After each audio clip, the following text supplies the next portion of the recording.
Thank you, everyone. A very warm welcome to this session on Reminiscing CK Prahalad, the inspiration for India at 75. I'd like to, first and foremost, welcome the Prahalad family, Gayatri, Deepa, Murli, who have joined us here from San Diego in the US. I also like to welcome Mr. Ramodarai. Ram is the person who transformed TCS from a sub-billion dollar company to today the second largest company by market cap. And it's such a pleasure to have you here with us, Ram.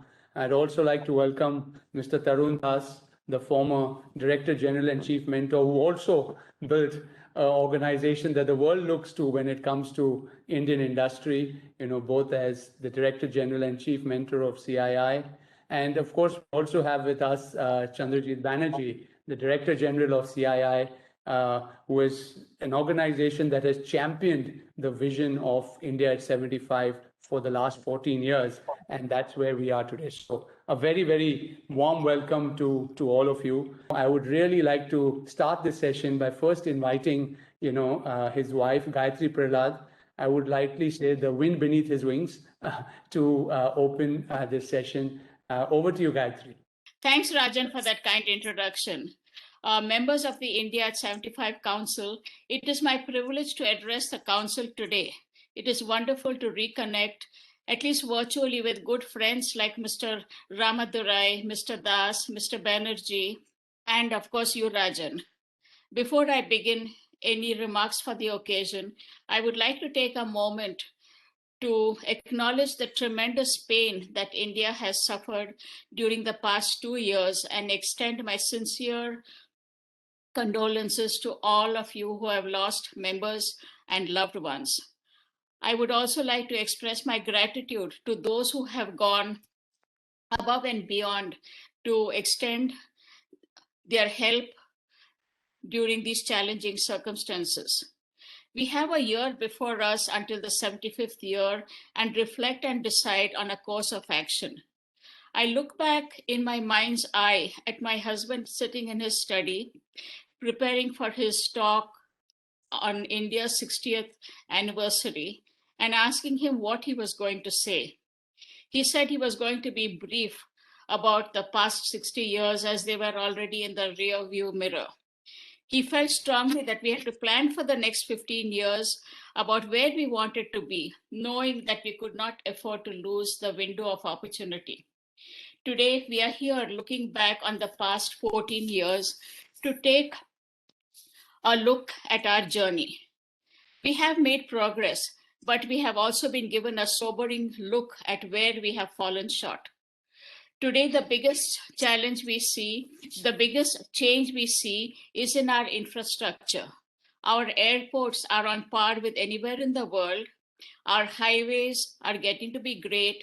Our cities, we do not see the abject poverty that we used to see. When my husband wanted to see how well the country was doing, he did not just read the economic reports that were put out by the government. He used a different yardstick. His conversation started with the taxi driver, extended to the vegetable vendor, the clothing store, the bookshop, the newspaper vendor, and the sweeper. I know many of us have had a chance to reconsider who is essential and which skills deserve respect during this crisis. With so many of our hard-earned gains at risk, I hope that we will remember his inclusive approach and his gift of dreaming big. I often ask my husband what he learned from these conversations. He said he wanted to understand how the dream of the common man on the street was changing. Was he able to grasp his aspirations? He deeply empathized with those struggling on meager incomes to give their children a better life. He saw the rising aspirations in every segment of society and felt it was our duty to rekindle in every citizen our faith in the government. Now is the perfect time to ask ourselves how many of the promises we made have been kept. There is work to be done on every front. COVID has dealt a formidable blow to all of us and taken away our hard-won gains. but we cannot make it a reason or an excuse to lose our focus. We have to show the world our resilience. We have 1 year more left to, to regain and try to focus on what we need to capture. Our journey is not over, it has just begun. I want to thank all the members of the India at 75 committee for their efforts over the last 15 years to make this vision a reality and to keep the dream alive. Thank you all and God bless. Thank you, Gayatri, for those words which really came from your heart and really bring back memories of CK to all of us in a manner that only you can talk about. To you, Ram, to really share with us, not only your journey, on India at 75, but particularly, when it has come to skills, your association right from day one, over the last decade and a half, seeing this particular initiative move and grow, and look forward to hearing your thoughts at this session. Over to you, Ram. Thank you, Rajan. Nice to see Gayatri, Deepa, Murli, Tarun, Chandrajit. I'm thankful to all of you for requesting me to speak on this important initiative, India at 75, as well as Reminiscing, CK, as he was called. I think I remember the issues he wrote about always started with bottom of the pyramid and how the future in terms of the climate change, humanity, and the planet itself was at risk and how it was going to play out. It was in August 15, 2007, when CKP, as he delivered a speech, India at 60, when he mentioned that leadership is about the future, about change, and about hope. He believed that while it was good to remember the accomplishments of the past 60 years, it was all the more important to create a roadmap for the next 15 years. He spoke about India at 75 and how we could attain the goals that would let India reach absolutely new heights. And when we look at today, CKP believed that India could and should actively shape the emerging world order. While the achievements of the past 75 years are humbling, and one feels a sense of pride about how far India has come in the global arena, one must also be cognizant of the vast amount of untapped potential that India still has, which, if leveraged, could bring the new dimensions and speed to India's growth and development. We must realize that India cannot attain its aspirational global position in the coming decade by extrapolating what was done for the last 75 years. We must acquire greater economic power, technological vitality, and moral leadership as India has the potential and resilience to emerge as a significant global leader. There is a need to recognize new patterns of opportunity and have the courage to pursue them. In today's context, Industry 4.0 technologies hold tremendous opportunities for the future of India, particularly due to our demographic advantage. We have 62% or 62.5% of our population in the age group of 15 to 59 years, which is ever increasing and will peak at around 2036. As mentioned by our Honorable PM recently, the combination of nation's demographic dividend and data with proven tech prowess presents immense opportunities for India. The right attitude, infrastructure, and policies, the next decade could be India's decade. CKP was a true leader, a rare individual with a rare mind. In his India at 75 framework, he wanted a shift from abject poverty to income inequality, universality of aspiration, and change in the value equation where products or services do not discriminate among consumers. And during the last decade, much of this has been achieved. If CKP were alive today, he would have been very proud to see Indian business houses emerge as respected global players and India's figure in the global influential group of nations. Going by his vision in the coming decade, the areas that India need to focus should be economic mobility, economic inclusivity, low income inequality, universal accessibility to opportunities and resources, and of course, ecological vitality. CKP always emphasized on the power of skill development and how by strengthening the human capital, we can compete at a global scale. He felt that given the challenges of India in terms of reach and scale, technology could be a big driver in addressing the lack of good quality content and lack of good faculty being accessible to people who needed it the most. It was his conviction that made me take the leadership role in the nationwide skilling challenge and to join the government pro bono. Skill development in the country gained a significant momentum in 2009 when the National Skill Development Agency and the National Skill Development Corporation got established subsequently.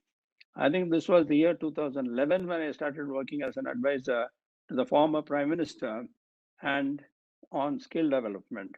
While I had personally experienced tremendous capabilities of young software professionals of TCS, the sheer scale and scope of the National Skill Development Challenge was itself extremely formidable. It was heartening to note that most elected representatives, civil servants, and industrialists would readily agree on the importance of this skill needs for the nation's progress.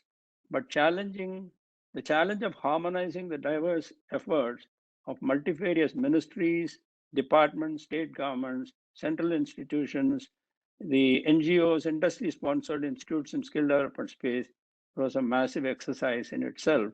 It is in this process of meeting with ministers, ministries, vocational training providers, NGOs, funding agencies, ITIs, etc., that I realized all these challenges in skill development could in fact be looked at as essentially opportunities. I think we did quite a bit of experimentation at TCS itself in terms of looking at building and how do you bring in the automation, including the learning skills and building very, very good simulators for this whole exercise. I think as we enabled multiple teams to build and deploy world-class innovations for skill development, it became clear that the National Skill Development Corporation had to do a lot more, and the role of the private sector was absolutely critical if it had to take off. I think we included a lot of corporate leaders into the National Skill Development Corporation through the CII, through FICCI, through NASCOM, etc. But it was one of the most productive areas to lay the policy guidelines as well as some of the standards and the governance models to be put in place, whether it was at the state government or at the center. The private sector partners in a few years created a footprint which is larger than the decades old government skill development initiatives. We also realized that it was important not only to standardize, but also to benchmark with the best in the world. I think there were several international agencies, partners that were brought in, and the quality and the commonality of outcomes was absolutely crucial to create a skill development ecosystem where the mobility of the skills could be transferred from one country to another without another set of qualifications or recognition. Digitization also brought in a better form of governance. I think the NSDC created new partners, new assessment partners, and today I'm happy to say that there are more than 35 plus sector skill councils. The National Occupation Standards Qualification packs are all well established, and it reflects the Indian realities and the aspirations. I think today NSDC, I'm happy to say, works with more than 11,000 training centers across 28 Indian states and 7 union territories. Skilling efforts resulted in impacting more than 15 million plus youth and placing 5.5 million youth in the vocational jobs as the data given to us of September 2020. I think we have international agreements with Japan, Australia, Germany, who have opened the doors to global expertise flowing in to improve our training methods and standards. I think the National Skill Development Agency set up the standards, which we call as the National Skill Qualification Framework, and more importantly, the recognition of the prior learning, which was completely absent in our system.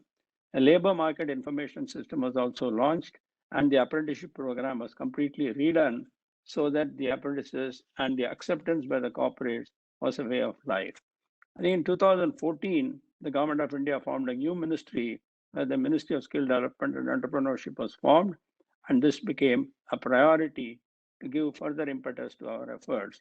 I think the national policy was launched on skill development in 2015, and these were some of the steps that were taken. I I think the latest one is the establishment of the Indian Institute of Skills, very similar to the IITs and the IIMs.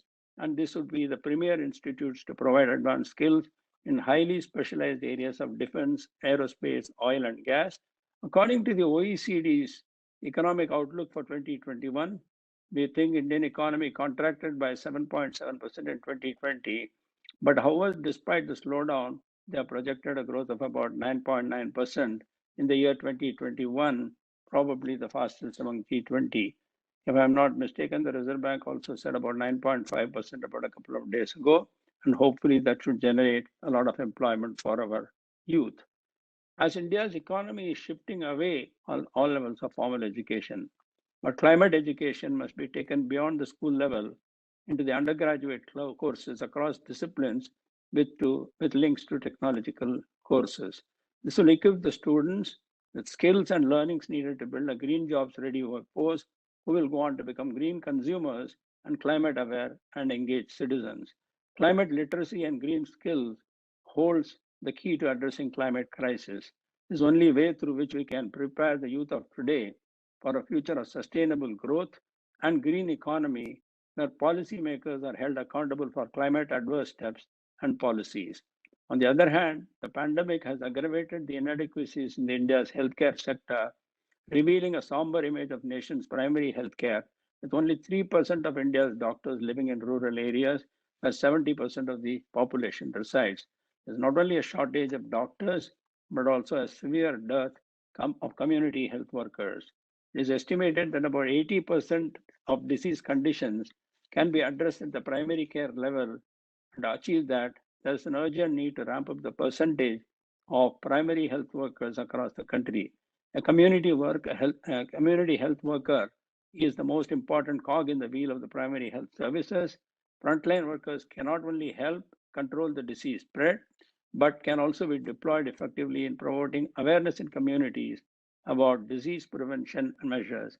In this regard, there's a constant need for reskilling and upskilling that meets demands of the changing healthcare scenario. I think the Ayushman Bharat program aims at improving primary health delivery significantly, but the creation of health and wellness centers with availability of appropriate diagnostic and drugs using using technology applications for screening and management of non-communicable diseases is an absolute must if this has to succeed. The Government of India's NCD program has also been facilitated by the Tata Trust. I think the last but not the least, which I must ensure it is addressed, is the India's women's labor workforce participation rate, which is still abysmally low and it has only plummeted in the last decade. I think we need to address this most important issue, and the way hope for incorporation of more protective provisions to create congenial work environments across the country, women workers, childcare subsidies, and other incentives will have a spillover effect if we address it properly. The technology landscape, changing the landscape of our country, with remote working becoming a part of life and it saw amplified during the COVID-19 times, the emergence of gig worker platforms, there is considerable potential to improve this aspect, namely the women's participation in the workforce. STEM subjects will play a critical role in this. There is a need to inspire more women to pursue the STEM education and STEM careers through various government-led initiatives and awareness.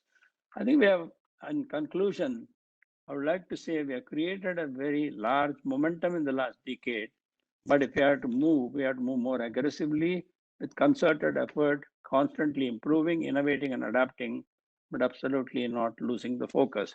The goal for India now, which is aligned to CKP's vision, to build the largest pool of technologically proficient human capital anywhere in the world. Emerging technologies, whether it is Internet of Things, artificial intelligence, or machine language, nanotechnology, electric vehicle technologies, gene editing, blockchain, 3D printing, and augmented reality, and synthetic biology are bringing along tremendous opportunities and large-scale deployment of some of these possible. In conclusion, as we reminisce CKP, some of the ideas he gave, some of the ways we have adopted it, some of the ways we are pushing it, it's the coming together where we will propel beyond the India at 75. And I wish everyone the best. Thank you so much. for giving me the opportunity to be speaking at this forum. Thank you. Thank you so much, Ram, for really highlighting, so many aspects of CK. But I think the one thing that you've highlighted and that has stood out is really how skills has been the mainstay of, what CK always talked and believed in. Now I'd like to welcome Murli Prahalad, somebody who's been in technology and life sciences for the past 14 years, president and CEO of Iridia Inc. in San Diego, USA, and son of CK Prahalad. Over to you, Murli. Thanks so much, Rajan, and I want to also thank you, CII Chandrajit, Tarun Uncle, Mr. Ramadurai, for remembering my father's vision and helping ensure that the country doesn't forget it either. It's great to be with all of you here today. I also want to echo my mother's sentiments and offer my deepest condolences to so many across India who have lost loved ones this year due to COVID. We too lost the two eldest members of our family, my grandmother and my aunt. And so while we live here, we're absolutely united in this common grief. In preparing for this session, I went back and reread my father's speech, as I do every year. And I keep coming back to the idea that rarely is one presented with a vision of such scale, inclusiveness, and clarity, a vision that is distilled to a core set of focused and actionable imperatives. But I think overall in time, the foresight and prescience of that vision will only be appreciated more and more. And so while there's a profound depth and urgency to so many of the points in that speech, is data versus dogma. My father had a deep loathing of the Soviet Union and Nazi Germany. He often told me once, Nazi Germany was at least defeated decisively in World War II. The Soviets, he complained, went on to influence so much of the world and spread a system that blindly rejected data over ideology and trampled both lives and livelihoods in the millions in the process. My father had an interesting warning for us in his India at 75 speech. And I quote, he said, there is a lot of data that is available on every issue we've identified as critical so far. However, the debate is often ideological.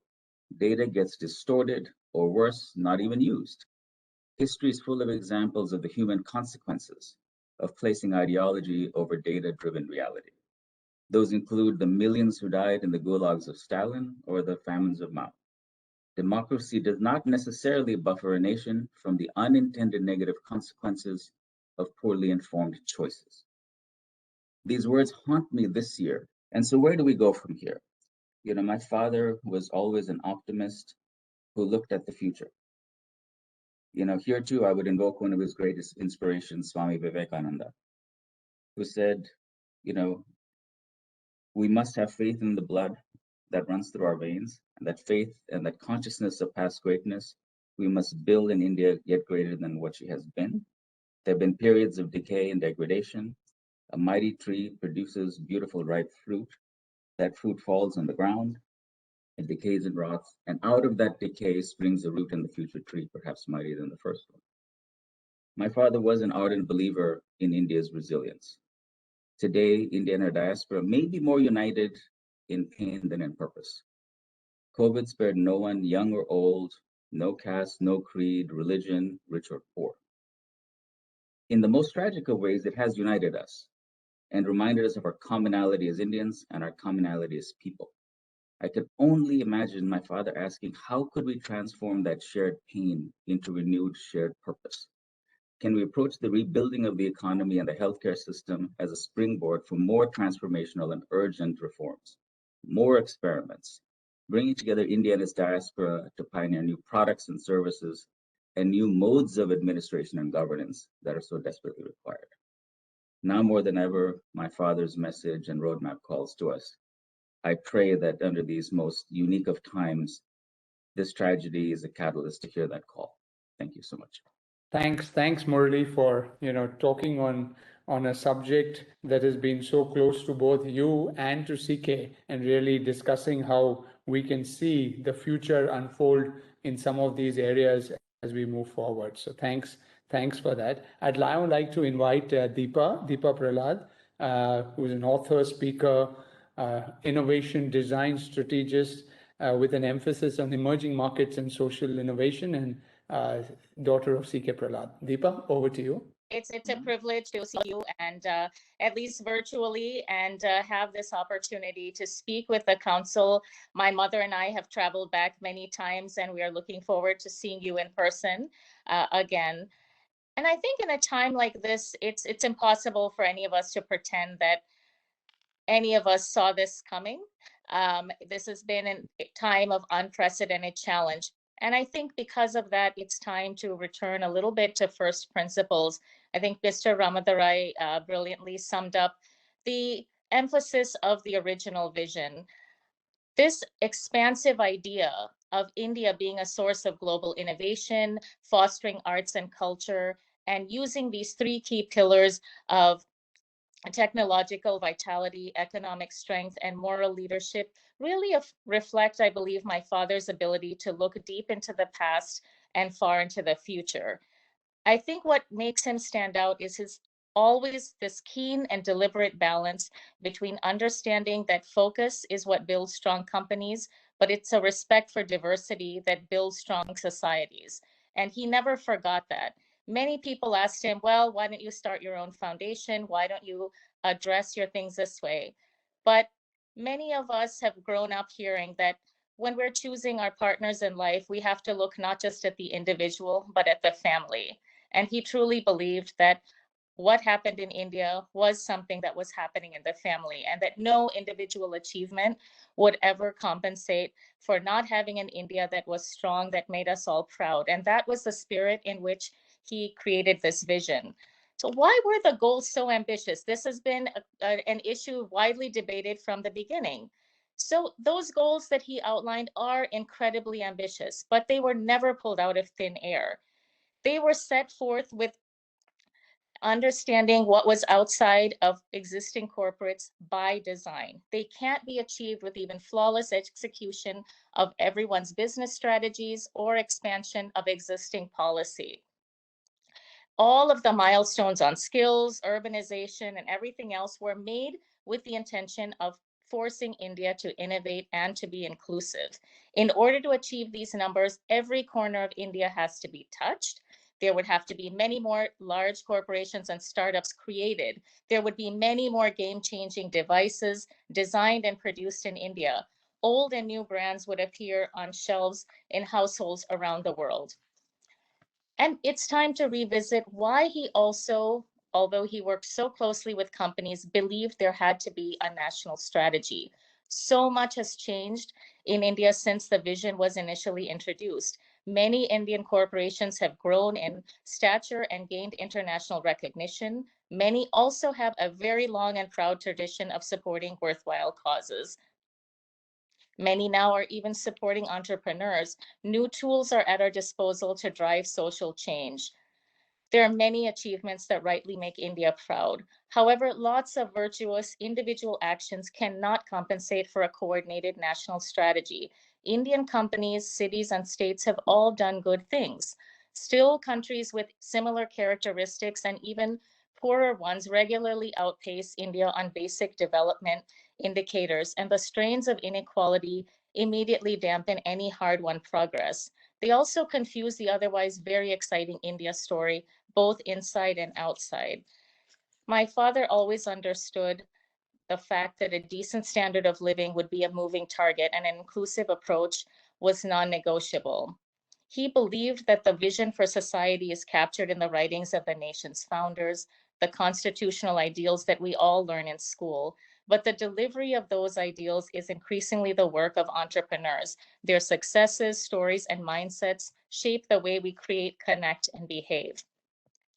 These agenda items are limited and ambitious. They're not exhaustive by design. He was never saying these are the only things that India needed to do to become a global power.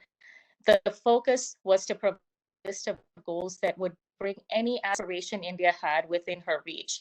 The debates about skills and inequality today are now global. The vulnerabilities of all systems are now visible, creating opportunities for solutions in India to travel farther and faster. Several countries have also articulated their own version of economic nationalism, meaning that the emphasis today is now on implementation. There will be greater scrutiny on how well India is developing its people, not just its narrative or its industry. More than anything else, though, India at 75 is a reflection of my father's deep faith in India, its people, and its ideals. At a time when India doubted its industry, he reached out because of his deep belief that business could be an agent of change. On many occasions, he talked about entrepreneurs as the freedom fighters of the modern age. He sought out also and showcased excellence far outside the corporate realm, drawing attention to many world-beating innovations not fully appreciated in India or outside. He in an interview in Strategy and Business, he said something that has stuck with me. Said, if I had to characterize my deepest belief, it's in the centrality of the individual. And I think he captured that beautifully in one of his statements in India, where he said the bottom-up revolution in India must start with individuals, their capabilities, their empowerment, their dignity, and their ability to live their lives and realize their dreams. I realize the magnitude of the challenges that this refocus of our efforts demands. But we have started this journey. The universal ID, focus on literacy and skill development, local management with national standards are all building blocks of a society that focuses on improving individuals and as a result contributes to the collective progress. We must re-examine everything anew in light of this crisis, but I hope that one thing that we'll never forget is his deep faith, his optimism, and his belief in India. Thank you so much, and God bless. Thank you. Thank you, Deepa, for besides just highlighting so many other aspects of CK, really highlighting the fact that, there were non-negotiables for the transformation of India, be it inclusivity, price performance, something that he strongly drove towards, scale, and the ability for India to innovate within, those limitations and really take that movement forward. Thanks for sharing so many of your other thoughts today. I'm now going to move to Mr. Tarun Das, the chairman of the Institute of Economic Growth, but more importantly, someone who has, been so connected to this idea and philosophy of India at 75. Tarun, I'm going to request you for something a little different. We are celebrating, Azadi Ka Amrit Mahotsav. We are the 75th, year of the Indian independence. How has really India transformed over these 75 years? The last 30 years post-liberalization, the last 15 years, particularly when CII has championed this whole agenda of India at 75 and the future from here on. So love to get your thoughts as a visioning exercise moving forward, if you could take that. Thank you very much. It's a privilege to be with the Prahalad family, with Mr. Ramadurai, my old friend, with Chandrajit Banerjee, Director General CII, and with you, Rajan, who has carried the mantle of India at 75 for the past 13 years. And I remember it was early May in Delhi, in 2008. KV Kamath had just become president, and Chandrajit had just become Director General.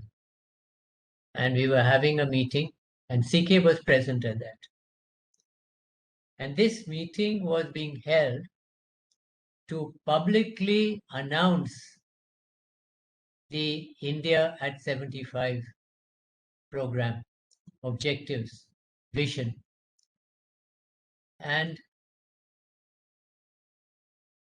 it was a landmark day because a lot of planning had gone in between his speech in 2007, September, in New York, when he talked of India at 75, and this early May meeting, and the CII, you, Rajan, and many others sat together. You involved the Boston Consulting Group, remember. So a moment of history, a moment to remember, where it all began. And to recognize that, he spent a quarter of a century of his life with us. 25 years of partnership, 25 years of mentorship, 25 years of friendship. What an amazing man. And he gave himself to us. There are givers and takers in the world. But this man, C.K. Prahalad, gave himself, his intellect, his vision, his, boosting our morale and confidence. He gave it all to us and enunciated it in some ways like which are in your India at 75 objectives, like competitiveness of manufacturing industry. And some of my earlier speakers have talked, especially Ram, about skills development. We should not forget the 10% growth vision he gave us. We never thought that we could achieve 6 or 7, and he was talking 10, and he said, go for it, and this is how you go for it.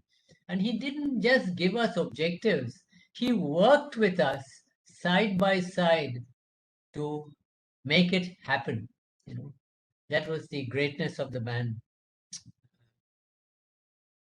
I'm going to take a leaf out of his book, and I'm going to respond to you, Rajan.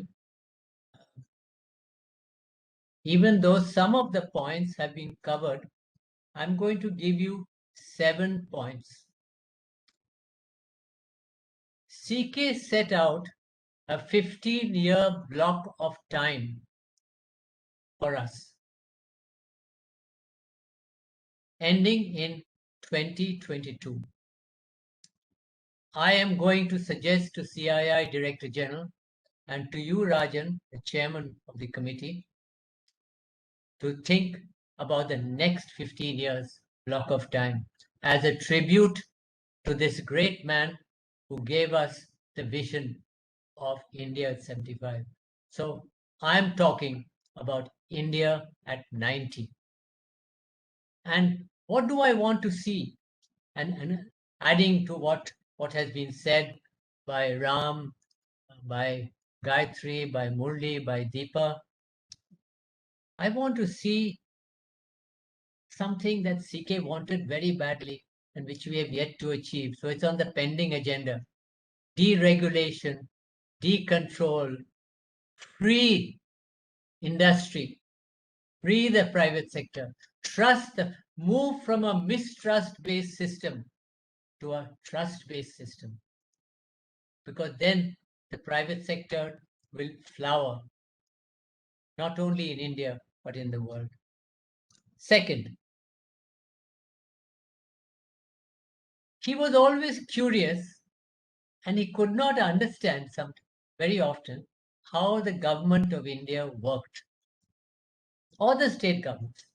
And he talked about that. So one big issue ahead of us is the reform of the administration. And the reform of the administration has to start with the political leadership, like many other things that some of my colleagues have spoken about. And I want to suggest that you go to the Prime Minister and say that you need to chair, please, with all the chief ministers on board, a council on reform of the administration, reform of the bureaucracy, reform of the red tape, the procedures, because that goes hand in hand with a trust-based system. And it cannot be achieved unless the political leadership of this country is committed. And I think the Prime Minister might buy it because he's been trying very hard for ease of doing business. And a lot of achievement is there, but a lot is pending, as we know. I mean, he's done an amazing thing. He's removed the retrospective taxation law in one sweep. So he is capable of dramatic reform. We need to appeal to him that reform of the administration is a huge agenda going forward. And that is part of freeing people to get on with what they want to do. My third point India, CK always felt, and I believe, we don't need to be afraid of the world. We are globally talented. We are globally competitive. TCS led the way, Infosys followed, Wipro followed, but that has extended to many, many companies of India. So let's go for an open economy. Let's free our borders. Let's integrate with the world, because we don't have anything to worry about. We are talented, and we have the confidence that CK gave us. So this is my point number 3. The fourth point, arising from what Ram said about skills, India can be the human resources hub of the world, because we have the finest talent in this country. And if you look around the world, there are Indians heading organizations, companies everywhere. And managers, senior managers, executives, scientists, professors, doctors. You look at it, I mean, the National Health Service of Great Britain would not run without Indians. It's like that. So we please work in the next 15 years to achieve this and make India the HR hub of the world. My next point is a very simple point, but a very basic point, and it relates to CK's concern for the poor, for the vulnerable, which you all have talked about. Safe drinking water from the tap. Just a simple thing across the nation. Everybody will get safe drinking water from the tap. It started. This government has actually started that process in 1 or 2 places. But what I'm suggesting is that by India at 90, every village will have safe drinking water for the villagers, for their children.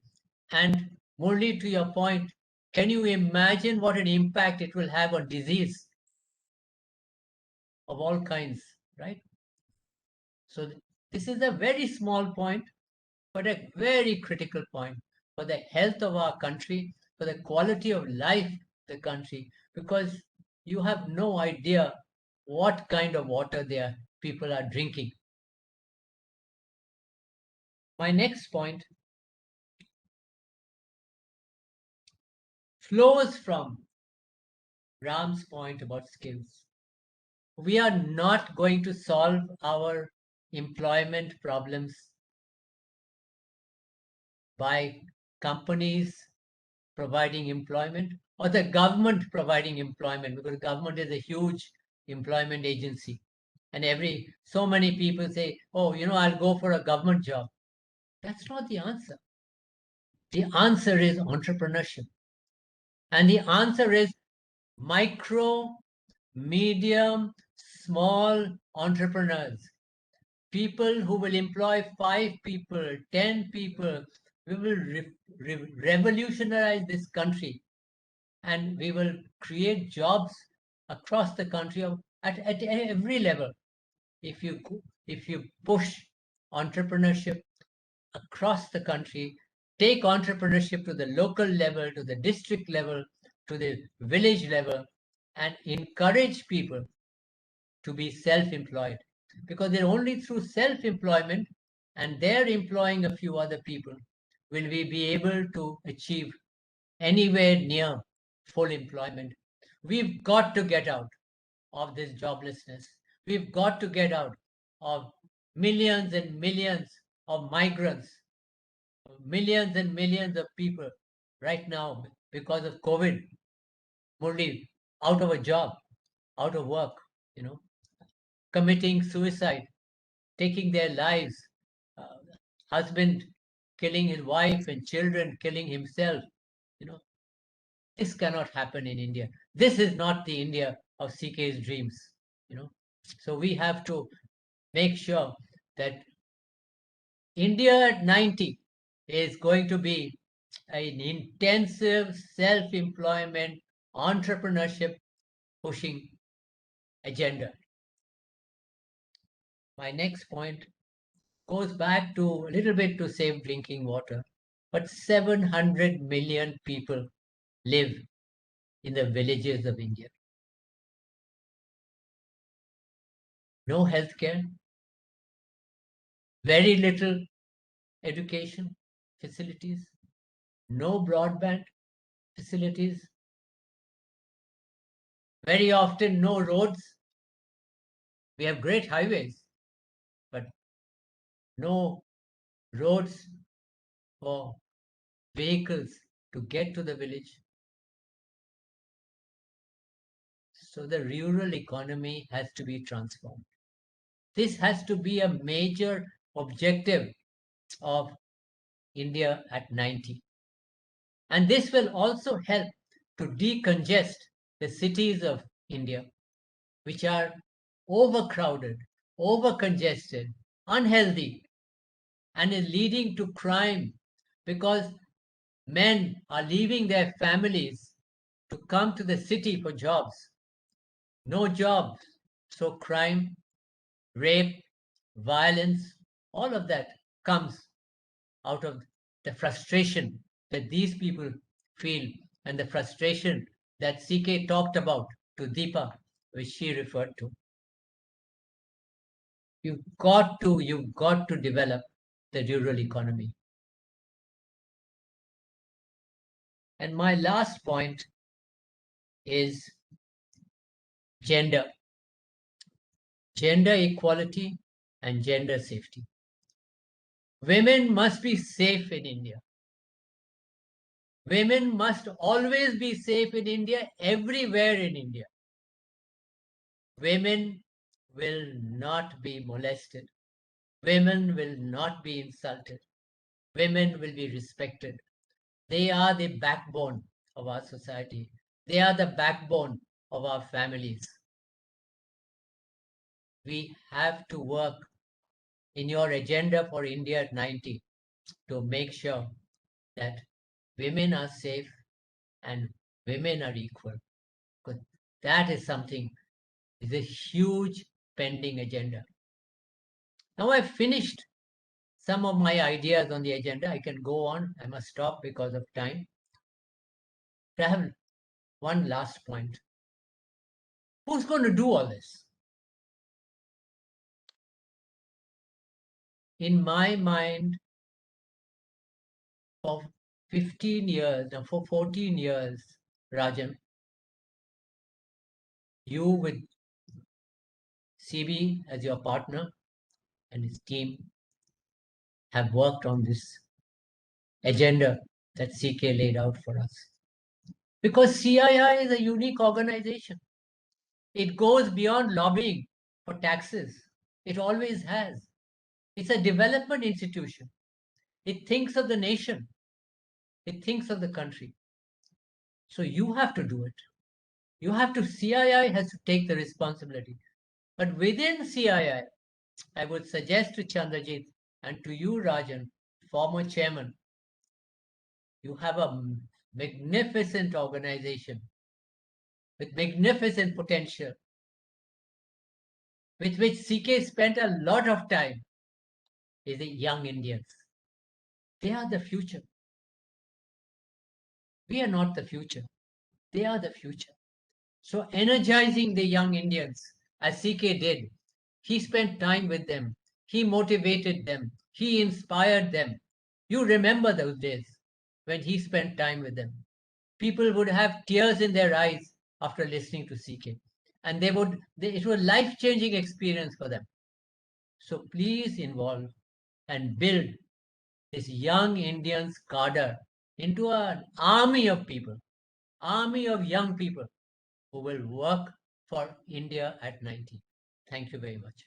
A wonderful point that you have raised. And I'm going to, give the last word of this session to somebody who has been a very patient listener. But I cannot not invite Chandrajit Banerjee, the Director General of CII.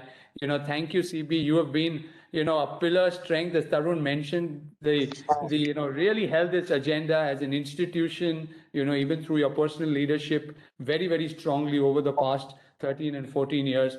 And I'm going to really request you to have the last word on this session before we close. Over to you, CB. Hey, thanks, Rajan. I just wanted to thank everybody. I wanted to really thank Mrs. Prahalad, Gayatri, Murli. I mean, it's been a phenomenal. I mean, it's so good that you have stayed with us, stayed engaged last 15 years on this huge agenda of Professor Prahalad, and it's really gives a phenomenal encouragement. So thank you very much. Really want to thank you, and really particularly thank you because you always take time off during this time of the year and be with us especially, and so glad that you are also pretty much encouraging us and thinking that, I mean, it's like almost like getting us checked whether we are on the right path in this journey. And thank you very much for that involvement, for that being with us always. Two people who have been there on this journey again from day zero are both Mr. Ramadurai and Mr. Das. Fantastic to hear them today, and great that Mr. Ramadurai talked about skills and how one of the biggest agenda points of India at 75 got really translated into action. And he has been one of the founder leaders, if one can say, in that space for India. So it's great to have him and his involvement, and he's always been involved. And Mr. Das, of course, what to say, that he has been one who has not just only mentored the two institutions, but also really given this task again, looking at always making us the one think ahead. So as we have heard today about thinking 15 years later as to what we should. And Rajan, thanks to you too, because you have been also one big continuity and the link between India at 75 as a trust and a foundation and CII. And you are in the trust, and you are also chairing the CII's India at 75 Council. So it's fantastic to have these type of individuals who are so strongly engaged with this mission. I just wanted to go back also to my discussions, my talks, my one-to-one talks sometimes with Professor C.K. Prahalad, and when he talked about and we alluded to it, or Purna Swaraj, and he said that we'll reach there, but sometimes it is not clear as to how we will reach there, and the paths will come as we go along. So don't lose your heart. Just everything is not chalked up. Every step is not clear, but as you go on, your steps would come out, and you will be able to do it. And he was the one who actually, I remember one evening, two of us were having dinner, and he explained as to how it would not be possible unless, what Mr. Das just also mentioned a few minutes back, that unless CII internalizes it. So you internalize the agenda of India at 75 very strongly. So it was always great wisdom from him, and one could bring in that positivity. And when we started, as Mr. Das was mentioning, 2007, 2008, that was 8th of May when we launched India at 75. It was, so 2008, I underlined, because that was also when the world landed into a lot of crisis in terms of the economy, in terms of the financial crisis and all of that. And I remember some people in all communities said that, hey, we are in trouble now. Why look at 75? Let's look now. And I used to go back to Professor Prahalad saying that there is pain now. Nobody wants to look 15 years hence. So, and it was always good to understand that this is going to be tough. You'll have to persuade these people to look at the future. And unless they look at the future 15 years later, nothing, and if you live by the day, nothing would happen. So it was a lot of work which agenda that CII got to work with the government of India, the state governments, the district levels, the zonal level administration. So I think we could really penetrate the thinking, the mindsets of the administration, the industry, and all the stakeholders so very strongly, which gave us the last 14 years now and another year. That gave us a lot rich agenda for India at 75 and CII to work on. And I think we in the process gained a lot of respect as institutions, as and credibility from all the stakeholders all around our membership, our even civil society, from the government of the day, and even internationally. And lastly, I also just as I wind up, I say that in the last 14 years, if one would say, we didn't ever imagine a few things would happen, and few things have happened. Who thought that India would? And if you really look at the India at 75's initial objectives and thoughts as India to be a global leader, who thought at that point in time? I mean, just take a simple example that India would actually talk to the world to say there has got to be something called the International Solar Alliance, and India would be a founding member of the International Solar Alliance, talking about the space of the renewable energy mission, so to say, making India a sort of a global leader. And today, if you really look at 95%, today India is the second largest in terms of the green homes that we have in the world after the United States. So that's a huge achievement that one has, and so glad to say that 95% of those green homes, CII India 75 has been deeply involved. 95%, that's a big market share, if I can use that term. So there has been some very, very breakthrough sort of work which has been done in India to put India into the global leadership map. Skilling is, of course, we've talked about it. We have heard about skilling. We know that skilling is something which the country is really driving strongly. And it has also given CII an agenda to work on skilling. Mr. Das spoke about water. This entire mission of Har Ghar Jal, which has been launched, is again a phenomenal project with which our Water Institute has got involved. Again, a vision of CK.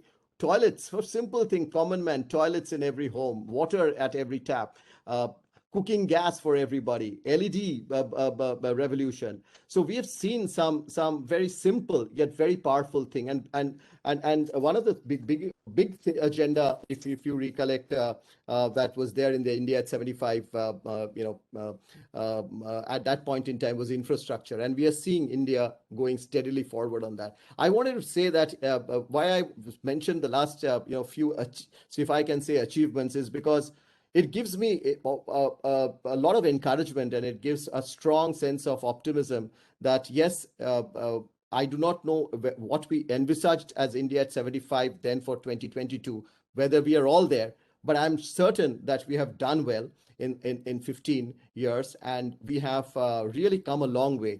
And so this was the right mission for us to have internalized. This was the right way to go forward, and this is the right way to go forward. Hence, for the next 15 years, as was mentioned by Mr. Das, for the India at 90. And I think it and we should be able to get there in the way we are dreaming. So thank you very much, Rajan, for coordinating this and having this on a very important day for CII and for India at 75.